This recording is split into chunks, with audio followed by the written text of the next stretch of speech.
AR Bhatt સ્કૂલના બાળકો દ્વારા અહીંયા કાષ્ઠકલા વિભાગમાં એક વ્યવસાયિક વિઝિટ છે એ ગોઠવવામાં આવી છે. બાળકોમાં વ્યવસાયને લઈ અને એનામાં ગુણો વિકસે, કારણ કે કોઈ પણ ઉદ્યોગ છે એ માટેના આપણને કાર્ય છે એ ખબર હોવી જોઈએ. થિયરીની સાથે પ્રેક્ટિકલનું પણ જ્ઞાન હોવું જરૂરી છે. એટલે આજે બાળકોને વ્યવસાયિક શિક્ષણ માટે અહીંયા કાષ્ઠકલામાં આપણે બાળકોને વિઝિટ માટે લઈ આવ્યા છે. તો કાષ્ઠકલામાં ફર્નિચરની બનાવટ થાય છે, જેમાં અલગ અલગ ટૂલ્સ છે, અલગ અલગ સાધનો છે, એનો ઉપયોગ થાય છે. સાથે સાથે ઘણી બધી મશીનરી પણ છે કે જે લાકડામાંથી લઈ અને ફર્નિચર કેવી રીતે બનાવવું એના માટે યુઝ થાય છે. તો સૌથી પહેલાં બાળકોને આજે આપણે અત્યારે ટૂલ્સ બતાવવા લઈ આવ્યા છે કે જે ફર્નિચર માટે અલગ અલગ વિવિધ પ્રકારના ટૂલ્સ છે એનો યુઝ થાય છે. આજે કાષ્ઠકલામાં ફર્નિચર બનાવતા આપણે કારીગરભાઈ સાથે વાત કરીએ અને જોઈએ કે કયા કયા ટૂલ્સનો ફર્નિચર બનાવવા માટે ઉપયોગ થાય છે. આ ડ્રીલ મશીન છે, આ જીગસો, આ રંદા મશીનના કટર, ફટસી, કાટખૂણો, ડ્રીલ મશીન, પછી ફાઇલ ને રંદી ને અથોડી.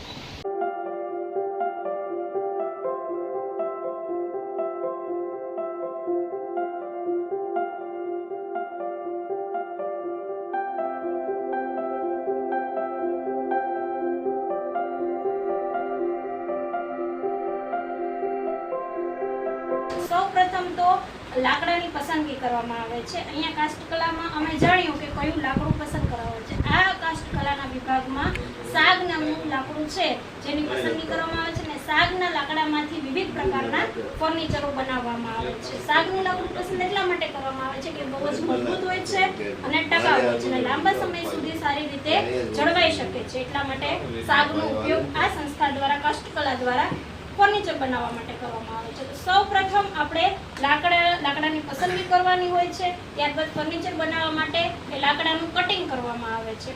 અહીંયા અલગ અલગ પ્રકારના એવા સાધનો, એવા યંત્રો છે કે જે આ લાકડાની આખી સંપૂર્ણ પ્રોસેસ છે એ કરે છે, જેમાં કટિંગ આવે છે, પોલિશિંગ આવે છે, ફિક્સિંગ આવે છે, જોઈનિંગ આવે છે, લાઇનિંગ આવે છે કે જેના દ્વારા જેમાંથી આપણે સોફાના કે બેડના કે એના આપણે ગાદલા, કવર એ બનાવી શકીએ છીએ. ત્યારબાદ ફર્નિચરનું પોલિશિંગ આવે છે અને પછી એ ફર્નિચરને વેચાણ માટે બહાર મૂકવામાં આવે છે.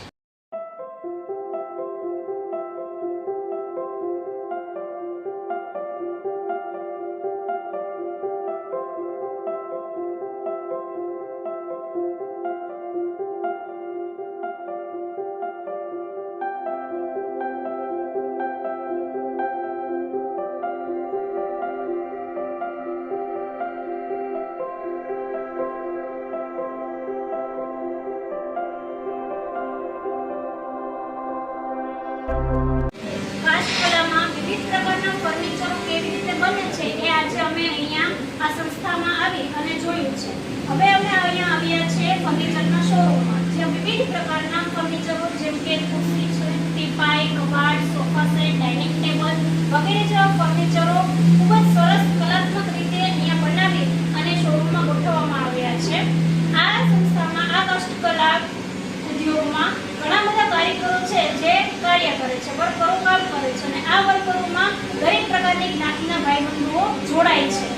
એવા પણ લોકો હોય કે જેને આ કામની પ્રેક્ટિસ કરવી હોય, શીખવું હોય, તો એના માટે પણ આ સંસ્થા ઉપયોગી છે. એ લોકો અહીંયા આવી અને આ કાર્ય આસાનીથી શીખી શકે છે અને એને સ્ટાઇપેન્ડ ઉપર રાખવામાં આવે છે.